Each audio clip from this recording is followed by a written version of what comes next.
আসসালামু আলাইকুম রহমতুল্লাহ। আমি সংশয়বাদী নই, তবে সতর্কতা ভীষণ পছন্দ করি। ইন্টারনেটের কল্যাণে বিশ্ব এখন হাতের মুঠোয়, আর আমরা শত্রুদের হাতের মুঠোয়। যে কোনো বিষয় জানা সহজ হয়েছে। এই সহজীকরণ আমাদেরকে কঠিন পরিস্থিতিতে ফেলে দিয়ে পৈশাচিক হাসি হাসবে কোনো এক সময়, এই আশঙ্কা উড়িয়ে দেওয়া যায় না।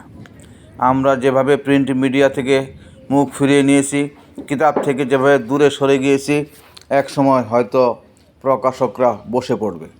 যারা এককালে কিতাবের পোকা হিসেবে খ্যাত ছিল তারাও, এবং যারা বলতো আনিসে কুঞ্জেতন হাই কিতাব, তারাও কিতাবের সঙ্গ সেরে ইলেকট্রনিক মিডিয়ার সাথে পরকীয়ায় বিভোর। কোনো স্টেপ চাইলে যারা কিতাবের পাতায় হারিয়ে যেত, তারা আজ গুগলের আঁচলে মোহাবিষ্ট। ওয়াজ কালামের পূর্ব প্রস্তুতি নিতে যাদের অনুসন্ধানী চোখ কিতাবের পাতায় পাতায় ঘুরত, তারাও ভুলে গেছে কিতাবকে। আগের মতো কিতাবে মন ভরে না।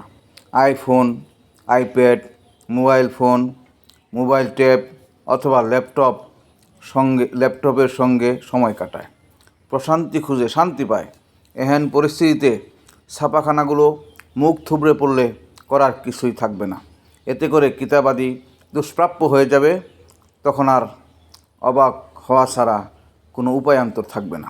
নিরুপায় হয়ে ইলেকট্রনিক মিডিয়ার উপর পুরোই নির্ভরশীল হতেই হবে। একথা বলাই বাহুল্য যে নেট জগৎটা শত্রুদের হাতে। তারা চাইলেই আমাদের করা আপলোড পরিবর্ধন এমনকি বিকৃত করতে পারে।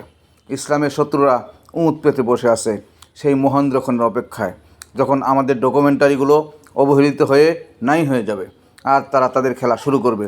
তখন বসে বসে বিলাপ করা ছাড়া আর আমাদের কী বা করার থাকবে। আল্লাহ উম্মতকে হেফাজত করুক। কিতাব পাগল মানুষদেরকে আবারও কিতাবের প্রেমে ডুবে যাওয়ার তৌফিক নসিব করুন। আমিন ইয়া রাব্বাল।